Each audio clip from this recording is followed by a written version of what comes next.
16 বছর ফ্যাসিস্টের বিরুদ্ধে একমাত্র একজন ব্যক্তি একটা সেকেন্ডের জন্য তার আন্দোলন তার সংগ্রাম বিরত রাখেন নাই, তিনি হলেন মাওলানা মামুনুল হক দাওয়াত বরকাতুহুল আলিয়া। বাংলাদেশের যুবকরা, যার কণ্ঠে বাংলাদেশের যুবকরা উজ্জীবিত হয়ে, যার গর্জনে বাংলাদেশের তৌহিদি জনতা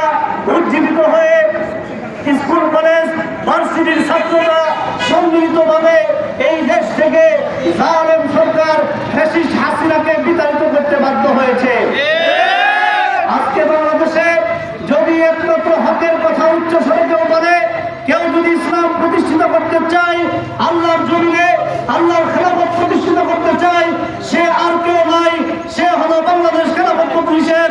যোগ্য আমির আল্লামা মামুনুল হক দাওয়াত বরকাতুহুল আলিয়া। মামুনুল হকের হাতকে যদি আমরা শক্তিশালী করতে পারি, মামুনুল হককে রিকশা মার্কা ভোট দিয়ে জয়যুক্ত করে সংসদে যদি আমরা সরকার বানাইতে পারি, ইনশাআল্লাহ বাংলাদেশে কোনো দুর্নীতি থাকবে না, বাংলাদেশে কোনো চাঁদাবাজ থাকবে না, বাংলাদেশে কোনো সন্ত্রাস থাকবে না, বাংলাদেশ হবে মদিনার দেশ, বাংলাদেশ হবে শান্তির দেশ, এই দেশের মানুষ নিরাপত্তার সাথে বসবাস করতে পারবে। এই জন্য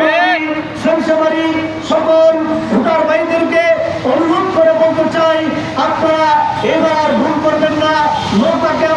আপনারা ভোট দিয়ে জয়যুক্ত করে তার খেসারত আপনারা পেয়েছেন, আমাদের শিশুকে ভোট দিয়ে জয়যুক্ত করে খেসারত পেয়েছেন। এবার আমরা নৌকা চাই না, ধানের শীষ চাই না, এবার আমরা বাংলাদেশকে দেখতে চাই ইসলামের বাংলাদেশ,